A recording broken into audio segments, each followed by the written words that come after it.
Viva la Virgen! Kapayapaan mga kamalalakbay, narito tayo muli sa ating podcast na Pueblo Amante de Maria at maligayang bagong taon po sa inyong lahat. Kumusta na po kayo? At kasama natin ngayon dito sa ating podcast si Brother Ivan Panganiban. Viva la Virgen po, kapayapaan po sa ating mga kamanlalakbay. So bagong taon na po at syempre po tuloy-tuloy po tayo dito sa ating episode po natin ng Pueblo Amante de Maria. Nakita po natin no nakaraan pong episode po natin, dumalaw po tayo sa isang talagang napakasipag at napakamapagmahal po na pamilya.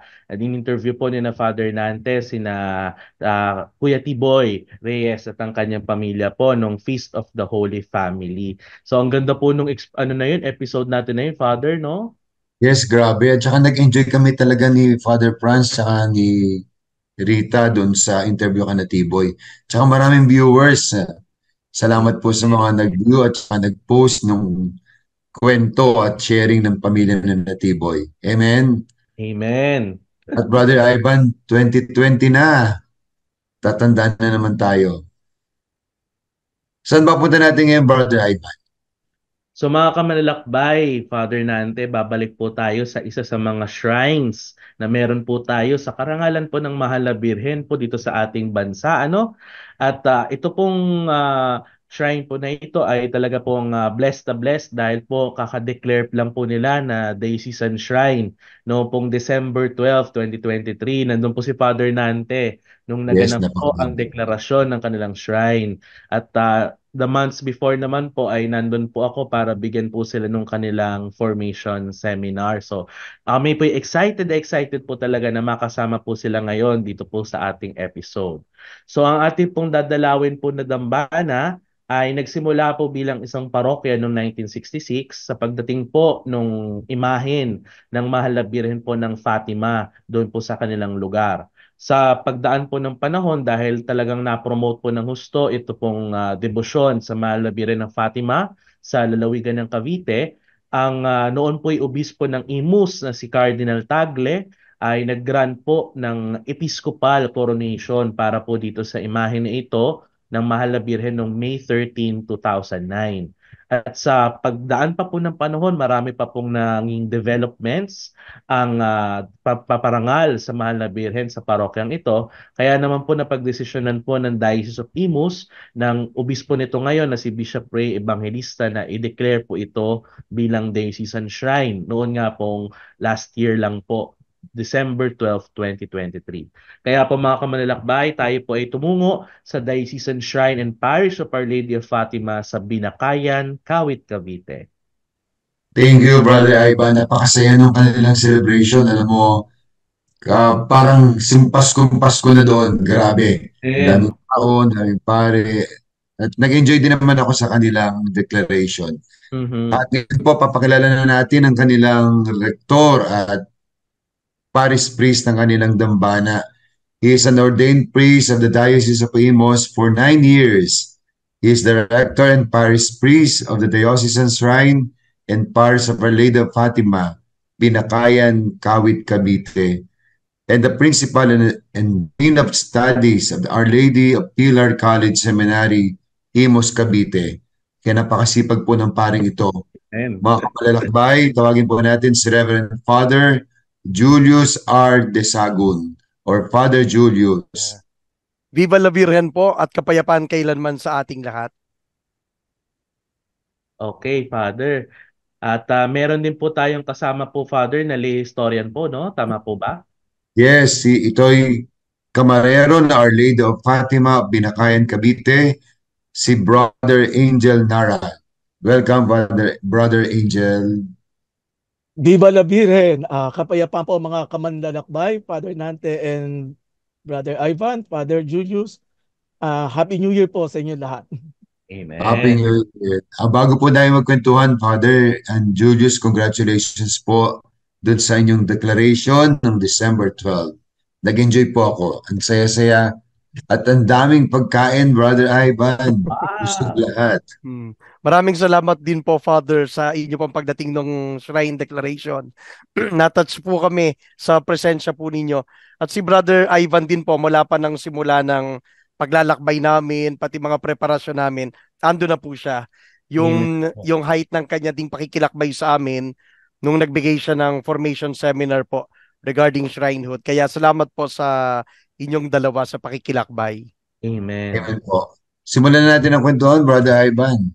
Yes po. So, syempre, ang unang gusto po nang malaman ng ating mga kamanlalakbay ay paano po ba nagsimula itong paglago ng Our Lady of Fatima dito po sa Kawit, Cavite? So, bali po,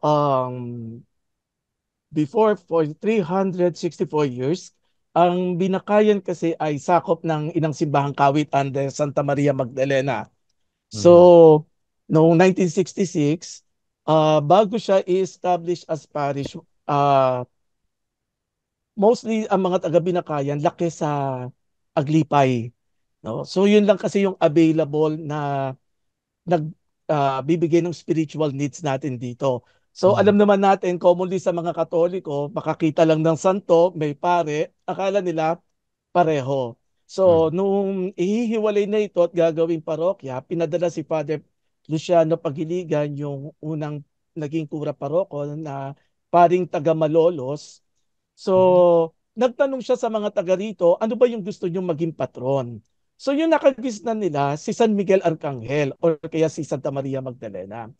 Pero sabi nga ni Father Pagiligan, kung San Miguel Arcangel, ang Bacoor at ang Aglipay ay may tanging debosyon na sa kay San Miguel. Baka po pwedeng ibahin natin ang patron at maaari bang baka pwede ako mag-recommend kung ano yung pwede nating maging patron. Kasi sabi nga ni Father Pagiligan, nung siya daw ay seminarista at yung kabataan niya, siya ay sakitin. So, ipinamanata siya ng kanyang ina sa Mahal na Birhen ng Fatima. So sabi niya, baka po pwedeng Mahal na Birhen ng Fatima ang gawin nating debosyon dito sa Binakayan. Dahil sa buong Cavite, wala pang naitatalagang parokya sa Mahal na Birhen ng Fatima. So, sumang-ayon yung mga taga-Binakayan. So, nag-start yung parish as Our Lady of Fatima, pero wala kaming imahen. Walang pang patrona. Pero ang pinaunlad dito is yung mensahe ng Fatima, the Black Rosary, the propagation of the Rosary sa mga kapitbahayan. So doon nag-start yung pagkilala nila sa Mahal na Birhen ng Fatima through Father Pagiligan at sa pagtatatag ng mga Black Rosary sa mga communities. Thank you, Brother Angel. Yung pala ang simula nun.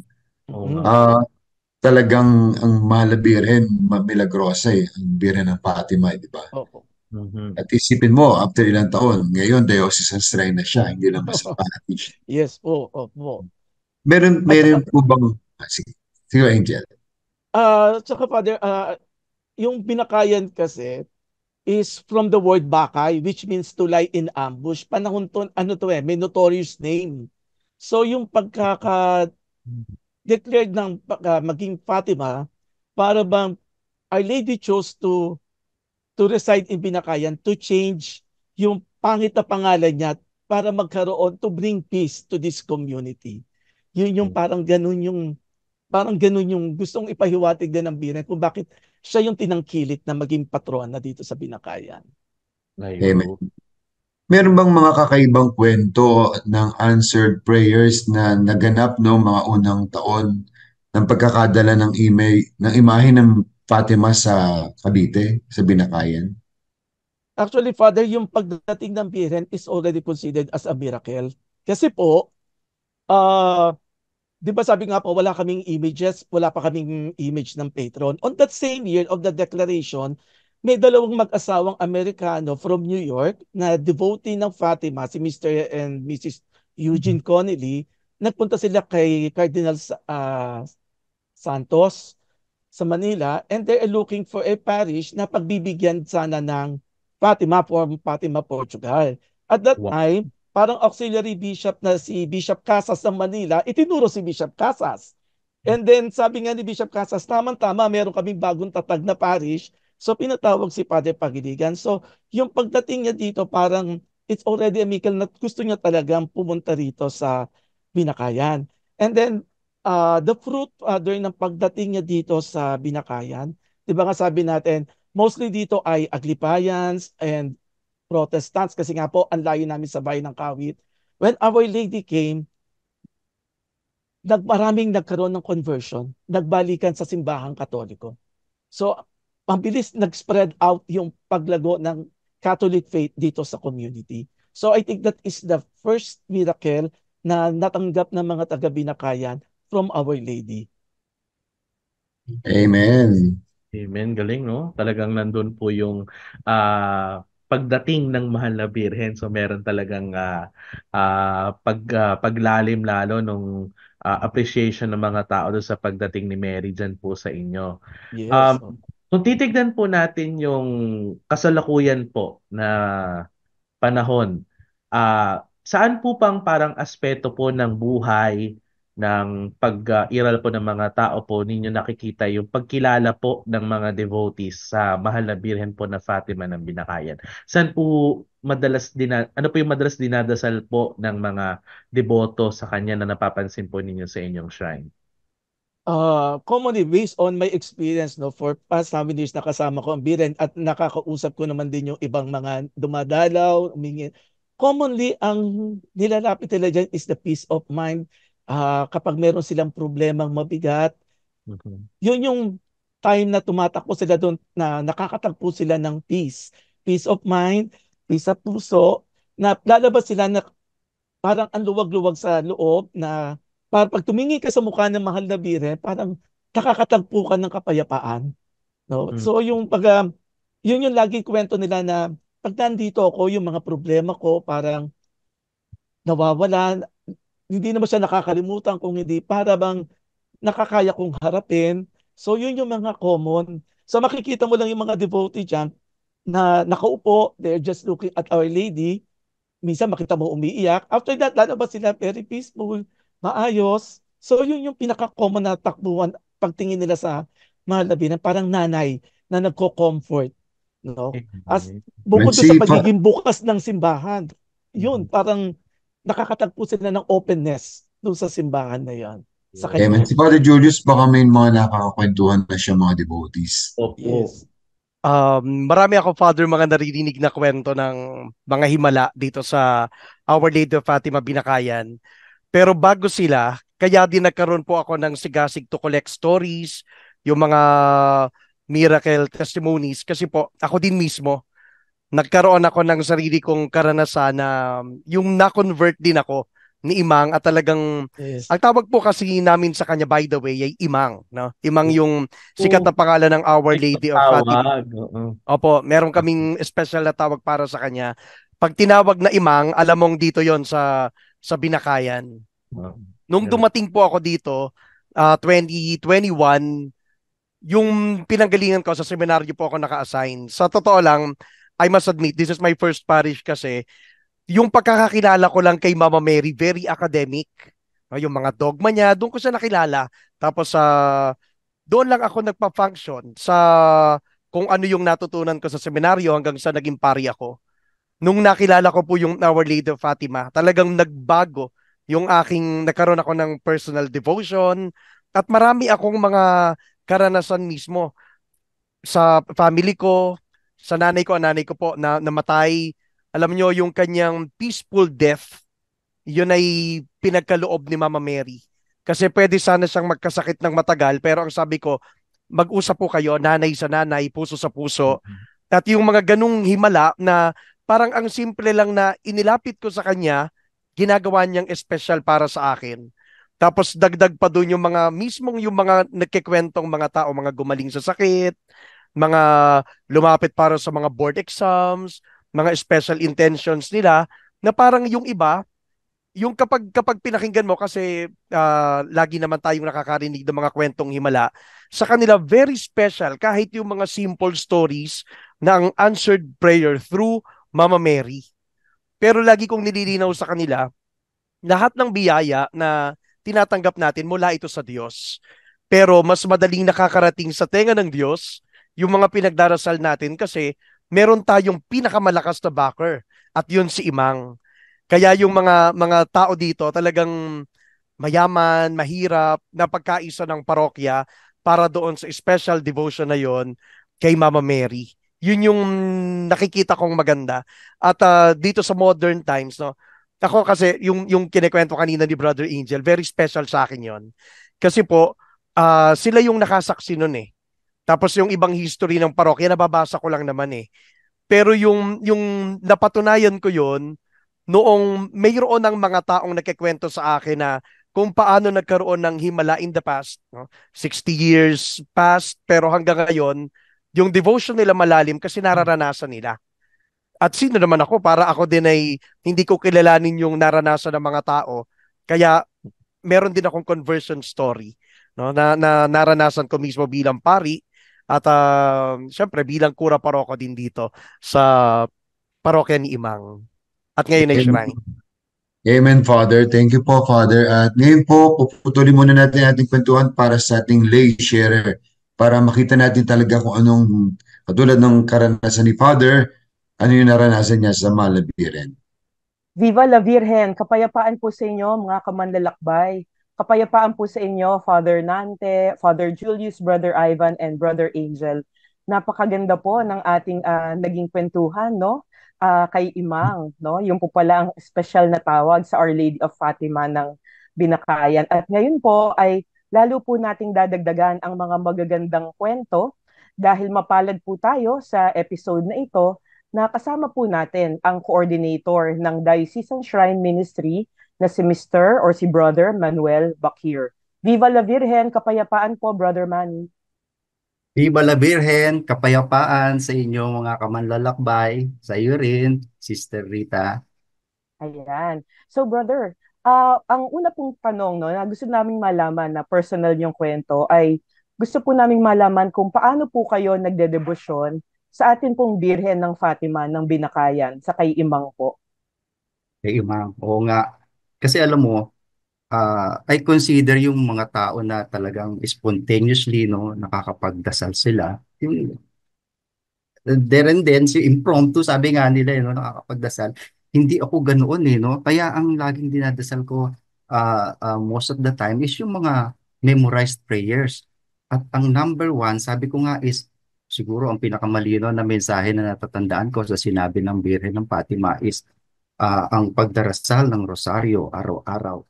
So yun ang aking ginawang pagdedebosyon sa kanya. Yun ang pinagpili ko, yung aking araw-araw na pagdadasal ng rosaryo. At I make it a point na lagi akong may dalang rosaryo sa aking bulsa. Kahit yung finger rosary, even when I am driving, no?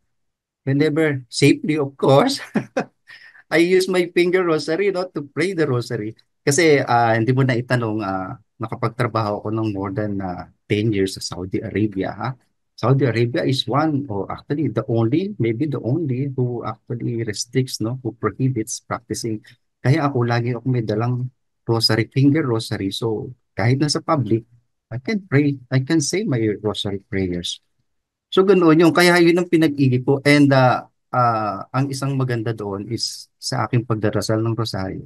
Sabi nga kasi nila is, whenever you are praying the rosary, Mama Mary is praying with you and praying for you and holding hands tayo with our Mama Mary. And yun ang lagi kong napipil pag nagdadasal ako ng rosaryo. So, and then of course, that will be very inspiring, no, if you always think of it that way.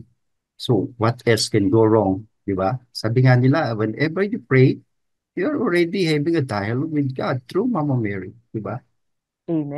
So, and ang isa pang nagpalalim, alam mo, when I was assigned in Saudi Arabia, since you cannot buy these religious items there, no, Catholic religious items, I learned to make rosaries. And until now, yun ang ginagawa ko. That's how I actually promote, no, praying the rosary. I make it my own rosary and I give it to others. Wow, nakaka-touch naman po kasi aware din po ako, no, na sa Saudi ay dahil state religion nila, no, ang Islam, kaya talagang medyo mahigpit sila, no, sa Sharia law. Kaya napakalakas din po, no, nabigyan po kayo ng lakas ng loob, no, para maipagpatuloy ang inyong debosyon, no, sa kay Imang. Correct. Tsaka yun yung Ngayon, pinagmamalaki opo, ko lagi sa kanila na you have to be inspired. Well, I suppose you can consider it as very inspiring kasi considering na bawal doon and we can still do it na alam namin yung consequence. What will happen to us if ever caught? What about here? Hindi naman bawal dito. So, nagpipigil sa inyo para gawin yon, di ba? tama. Tama naman po yan, no? Talagang it takes courage, no? To Yes. continue with the devotion. Brother, para sa inyo naman po, ay sino naman po ang Birhen ng Fatima ng Binakayan? Ano po yung role, no, na ginagampanan niya sa buhay ninyo? Ang Birhen ng Fatima, actually nakilala ko yan, is Mama Mary na. When you say Mama Mary, of course, she's a mother. Just like my own ma, especially now na uli na ako sa nanay, who else can I go to as a mother? Kaya nga ang tawag ko sa kanya on the personal level is Ma. Ma, Ma, salamat. Ma, bahala ka na. Ma, good night. Lagi akong gayon. Kaya I make it a point, lagi akong lighted candle sa harap ng aking altar dito with Mama Mary, Our Lady of Fatima. So, she's a mother to me. Very Who else can we go? personal. Who else can we go to? To our mother, always, Nay. Nay, bahala ka na. Di ba? Amen. Amen. Very personal po talaga, no, yung relationship. So, hindi lang siya isang imahe na nasa altar, kundi talagang isa siyang ina, no, sa pagturing ninyo sa kanya. Okay. Brother, bilang pangwakas po, ano po yung espesyal na karanasan na maaari niyo pong ibahagi sa amin, no, na resulta po nung inyong pagdedebosyon sa kanyang dambana, lalo na po na kayo ngayon ang coordinator ng Shrine Ministry. Marami actually, pero ang iniisip ko na isa talagang very significant and I will never forget that. Narinig ko na kanina din no, sa mga naunang sharing is conversion. Kasi ako, binyagan ako sa Katoliko, kumpilan din ako as Catholic. But not before, no? I was not a practicing Catholic. Our family actually, not a practicing Catholic. But through music, kasi I learned how to play the guitar, yun ang nagdala sa akin para mapasama ulit ako sa simbahan as a choir member. And doon na nag-umpisa yung conversion. What I am now is because of that, because of what happened to me during that time. And yung pamilya ko ngayon, is because of that. Kasi yung misis ko nakilala ko doon sa choir. Doon niya ako Okay. nakilala at doon niya ako Mm. inumpisang ligawan. O, see? Kaya ngayon, Amen. Gift. we are enjoying, we have a happy family with 4 kids and 4 grandchildren, mind. Mm. So, yun talaga, yung conversion na yun. And of course, Mm. napakadami pa. Name it, financially, even sometimes, can you imagine, as simple as a car breakdown in the middle of the night, when you're not expecting any car shop open, I pray to her, and of course, she helps me. What can you expect from a mother? Marami ako Mm. experience na gano'n. Ang dami. If I have to mention them one by one, baka kulang yung oras natin. Mm. Opo, But opo. conversion, I think, is number one that I need to share and Amen. let everyone know about that one. Opo. Nakakatuwa naman po ang inyong kwento ng pagdedebosyon, Brother Manny. Kasi bukod po sa inyong personal conversion, no, ay nakatanggap po pala kayo ng gift, no, sa person po Yes. ng inyong may Wife bahay, no, and a na family. and your beautiful family life, no. So Oo. maraming salamat po, Brother Manny. Nakaka-inspire po, no, na you had the courage to persevere in your devotion to Mama Mary at hindi naman po niya kayo kinalimutan dahil siya ay isang tunay na ina sa inyo. Viva la Virgen po, Brother Manny. Viva la Virgen. Okay. Balik po sa inyo, Father Nante, Brother Ivan.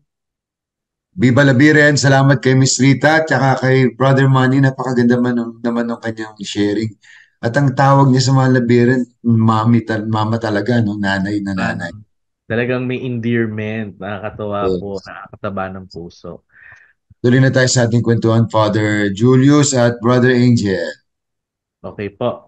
Father, brother, ano-ano po yung parang may nabuo po ba na parang mga unique na tradisyon or cultural event na namunga galing po sa devotion po na ito ng Birhen po ng Fatima dyan sa Binakayan? May ganun po ba? Uh, Commonly naman kasi sa ating mga Kabitenyo, uh, pinaka-common na tradition na natin, alam na natin kung ano ang tradition dito ng Cavite, nyo is karakol. No? So, Oo.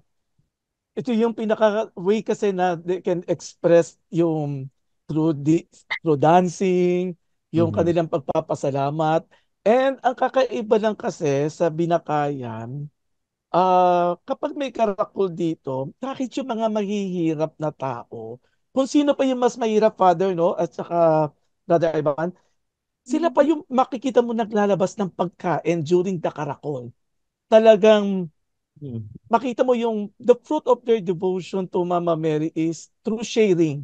Yung maging bukas palad. Nagbabahagi sila nung natanggap nilang graces. Kahit na sabi mong mahirap nang sila, pero makikita mo yung effort na magpakain sila.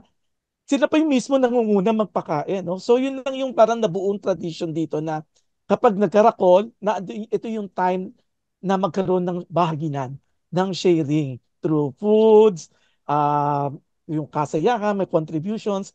Yun lang yung mga ano dito no, na develop in the course of time dito sa Binakayan, sa Mahal na Biren. Hindi naman masyado kasing ano ang mga ano dito no, yun lang naman yung pinakahanap ng tao na pwede nilang mai-ano natin. Then, mga black rosaries, yun talaga. Isa sa pinaka ano natin dito, the black rosaries talaga. Hinahanap Amen. talaga ng tao yun. Mm-mm. Amen po. Amen. Si Father ba may sasabihin? Yung pinakamagandang naging bunga nitong debosyon ng mga tao, na-involve ang marami talaga. Yung Mm. mga dati nandyan pa rin. Hindi sila nawawala. Yan, katulad din na Kuya Angel, si Brother Manny kasi, pagkabalik niya sa Pilipinas, nagsisimba siya no hanggang sa nung naging shrine, tapos nabanggit na yung mga pinag-aaralan niya sa mga shrine ministry, doon ko siya nalapitan. At buong puso naman siyang nagbalik sa simbahan, nag-engage ulit. At ngayon ay siya nga ang head ng aming shrine ministry. Pero maliban doon sa mga talagang active na, yung nakita kong bunga din ng debosyon, at ngayon siya yung bumubuo ng bagong tradisyon at kultura, yung involvement nga ng mga dukha sa amin. Kasi nabanggit na rin naman ni Kuya Angel, pero gusto ko ding banggitin, siguro around 70% ng amin pong mga parishioners dito, marami sa kanila po mga dukha talaga, no? Pero magtataka ka kapag meron mga proyekto ang parokya, yung kapag meron kang ipinaliwanag sa kanila na pangarap, kikilos talaga sila. Ayun. Gagawa sila ng paraan, lahat maglalabas, walang magsasabing mahirap po ako eh. Walang magsasabi na wala po ako maitutulong. Lahat sila magsasama-sama, magkakaisa, tutulong. Yun yung nakikita ko ngayong bagong kultura, bagong tradisyon sa parokyang ito. Kaya ako, sa totoo lang, ako naman bilang pari dito, dayo ako. Pero yung makita mo na yung sambayanan ni ganung nabubuhay, napakasarap tingnan, napakasarap panoorin. Amen, Father. Father, meron po bang samahan na nagpapalaganap ng debosyon sa Bira ng Fatima ng Binakayan? Yes po, meron po. Ang tawag po namin, yung Hermandad de Fatima. Ang kanila pong primary na trabaho, of course, to promote the devotion to Our Lady of Fatima and to take care of imang. No? Yung lalo na yung old image, ang tawag namin ay matandang imahe. O, kumbaga sa iba, tawag no, yung original image. So sila po yung nangangalaga niyan. In fact, si Brother Angel, member niyan, at si Doktora. Aside pa doon sa mga, yung binuo namin lahat ng samahang Marian, binuo din namin sila ng sama-sama. Kasi napansin namin no, maraming mga nabubuo na mga samahan kay Mama Mary, pero dapat mayroong isang umbrella. At yon dapat, ang primary devotion na tinutumbok nun lagi ay Our Lady of Fatima. Kasi yon ang titular ng shrine na ito. Tama. Amen. Galing. Amen. At siguro po bilang panghuling tanong po sa atin, Father and Brother po, no, yung bilang kayo po bilang pastor at si Brother po bilang deboto ng Mahal na Birhen, paano po ninyo nakikita yung itong debosyon po na ito ng Birhen ng Fatima na nakakatulong po ba ito sa buhay po ng ating mga kamanlalakbay, lalo na po dun sa mga kabataan po ng ating kasalukuyang henerasyon? Ako muna, Brother Angel. Yes, Father, ikaw muna. Opo. Ako nakikita ko, no, lalo na sa mga kabataan ngayon, unti-unti namin silang nagagather ulit sa simbahan. In fact, alam naman natin ngayon, no, social media, lahat ng yan talagang halos monopolyo yan ng mga kabataan. Napakalaki ng role ng mga kabataan sa devotion, sa pagpapalaganap. Kasi yung mga medyo oldies namin dito, alam na nila yung devotion. Pero ang pinakamagandang paraan para mapasok mo ang mga kabataan at maakay mo sila dito, gamitan mo rin ng social media. Kaya doon kami nagbabank ngayon, no? Kung paano namin mapagsabay yung promotion at yung pag-akay sa kanila papasok mismo sa simbahan. Kasi pwede namang ma-promote natin through online. Pero nanatili na lang online. Dapat madala mo rin sila mismo sa physical structure ng church. At doon kami ngayon talaga kumikilos kami ng sama-sama para doon. The best. Brother Angel, ikaw, anong Yes, masasabi? Father. Sa akin kasi, syempre through social media din, ang dami kasi akong mga naging kaibigan, no? Mostly mga, hindi lang santeros most mga kabataan nowadays. Um, Makikita mo sila, nagugulat ka na lang, lumalapit, hindi ko alam kung taga saan lugar o kaya uh, makikita mo lang, kayo po ba si ganito, ganito, ganito. So malaki po yung naitutulong ng mga kabataan ngayon in terms of propagation ng devotion. Sila na yung mismo nagpo-propagate. Nagugulat na lang ako, Father, na uh, may kasama silang, ay kuya, pwede po ba makalapit kay Imang? May kasama po kasi akong kaibigan na in need. Parang may problema lang. Sabi ko, sige, ilapit mo. Kumbaga sila din yung nagiging way to bring people, to bring fellow youth sa simbahan, makilala si Imang, makapag-serve din sa simbahan. Yun nga yung sinasabi ni Father Julius ngayon na uh, makikita mo yung involvement ng mga youth ngayon. Ito yung parang fruit ng devotion kay Imang. Hindi lang yun they just look at Imang, pero they are actively participating in terms sa ministry sa mga sa parishes natin ngayon. So, ang laki ng effect ng devotion to, malaki na itutulong ng devotion kay Imang sa mga kabataan natin ngayon nowadays. Mabuhay ang mga kabataan sa Binakayan, Cavite. Amen. Father, Brother Julius, Brother Ivan, salamat po sa inyong magagandang sagot sa aming mga katanungan. Pero syempre, kailangan nating tapusin itong ating podcast na to. Anyway, next week naman, meron pa tayong isang second episode. Ngayon po, bibigyan natin ng daan ang ating challenge para sa podcast na ito sa ating episode. Brother Ivan, ano bang challenge natin ngayon? So mga kamanlalakbay, dahil wala po si Father Franz ngayon, ako muna po ang magbibigay po ng ating pong challenge.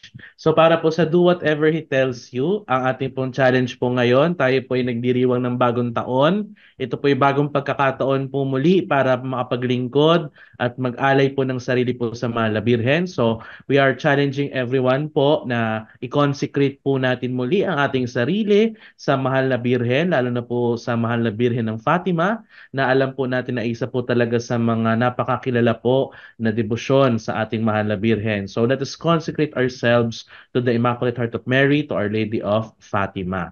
Siyempre po, mga kamanlalakbay, kapag po hindi ginagawa ang ating challenge, Father Nante, ano po nangyayari? Pumapangit. Kayo din, baka kayo pumangit. So gawin po natin ang ating challenge. At sa mga kamanlalakbay po, maraming salamat po sa patuloy niyong panonood ng ating podcast na ito at patuloy niyo rin pong pag-share nito sa inyong mga kaibigan, sa inyong mga kamag-anak, sa inyong Facebook accounts. Kasi pag sinashare po natin ang podcast sa ating Facebook account, ibig sabihin, marami pang pwedeng makapanood. Marami pang pwedeng matuto at makaalam ng debosyon sa Mahal na Birhen. At mga kamalalakbay, ngayon nga po ay bagong taon, pinagdiwang natin noong January 1, si Maria bilang ina ng Diyos. Viva la Virgen! Viva! Sa ngalan ng Ama at ng Anak at ng Espiritu Santo. Amen. Amen. Ama naming makapangyarihan, nagpapasalamat po kami sa pagkakataong inyong ibinigay para maibahagi din namin ang kwento ng aming debosyon sa Mahal na Birheng Maria. Si Maria ang isa sa pinakamagandang biyayang aming tinanggap sa aming sambayanan. Kaya nararapat lamang na ibahagi din namin ang kwento ng kanyang paghipo sa buhay ng bawat isa sa amin. Gabayan niyo po kaming lagi at ipadaman niyo po lagi ang inyong pagmamahal sa bawat isa sa amin upang higit pa kaming makapaglingkod sa inyo sa pamamagitan ng simbahan. Ang lahat ng ito hinihiling namin sa pamamagitan ng matamis na pangalan ni Jesus at gayon din sa pagdalangin ng mahal na Birheng Maria. Amen. Sumainyo ang Panginoon At At sumayin sumainyo rin. at naway pagpalain kayo ng makapangyarihang Diyos, Ama, Anak at Espiritu Santo. Amen. Amen. Amen. Viva la Virgen! Viva la Virgen! Maraming salamat po. Thank you, thank you, thank lahat. you. Sa pamagitan ng kalatas nito ay nagtatampok sa parokya na Mahal na Birhen ng Fatima sa Binakayan, Kawit, Cavite bilang Pandiocesis na Dambana na Mahal na Birhen ng Fatima.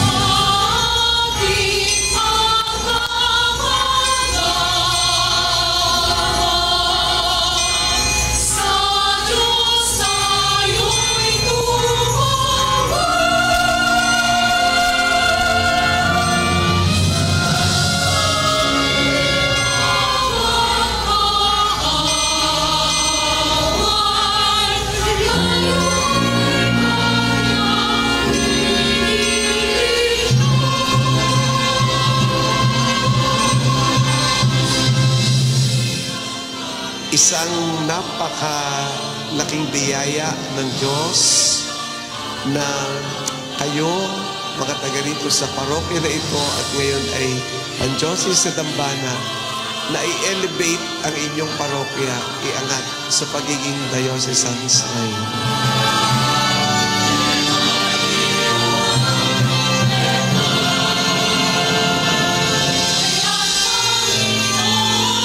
Paano daw na ang isang mahirap na parokya ay magiging isang shrine? Oo nga naman, napaisip din ako. Hindi po kasi pera ang batayan ng ating pagdidibusyon. Puso. It doesn't follow na paluluwagin ng Birhen ang bulsa mo kapag nagdibusyon ka. Puso po ang una niyang binubuksan. Ang karamihan sa mga deboto ni Imam sa aming parokya, and it is quite obvious, ay mga simpleng tao lamang. Ang aming sambayanan ay binubuo ng mga taong magkakaiba ang estado ng buhay. Karamihan ay dukha, pero nangangarap, pero nagsisikap. Ngunit ang maganda dito, pinagsisikapan namin sama-sama kami, mayaman at mahirap, babae o lalaki, bata at matanda, malapit man kay Father o hindi, iisang hibik ng aming pagmamahal sa aming sinisintang si Imang. Kaya nga po ngayong gabi, yamang ako na may tinalaga ni Bishop bilang rektor ng dambanang ito, akin po ding sinasabi sa inyo na ang simbahang ito higit kailanman ay magiging dambana ng mga dukha. Bayan ng Diyos, tuloy po kayo sa Fatima Shrine ng Cavite. Purihin natin ang Panginoon. Viva la Virgen! Viva la Virgen! Viva la Virgen!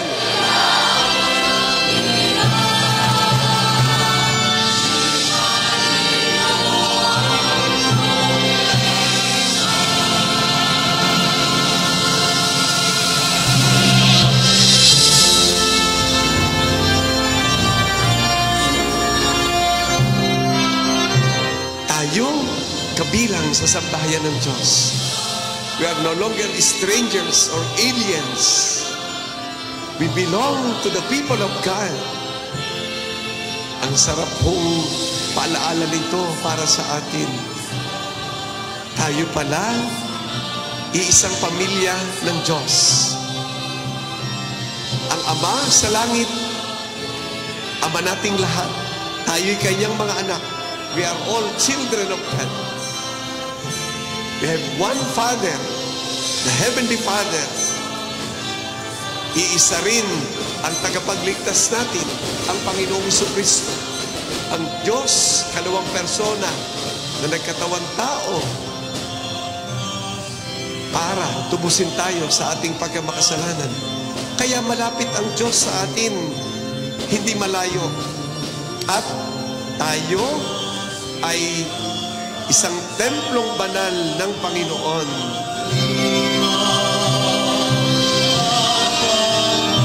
Association of Catholic Shrines and Pilgrimages of the Philippines. This certificate of membership is given to the Diocesan Shrine and Parish of Our Lady of Fatima, Binakayan, Cavite, Cavite.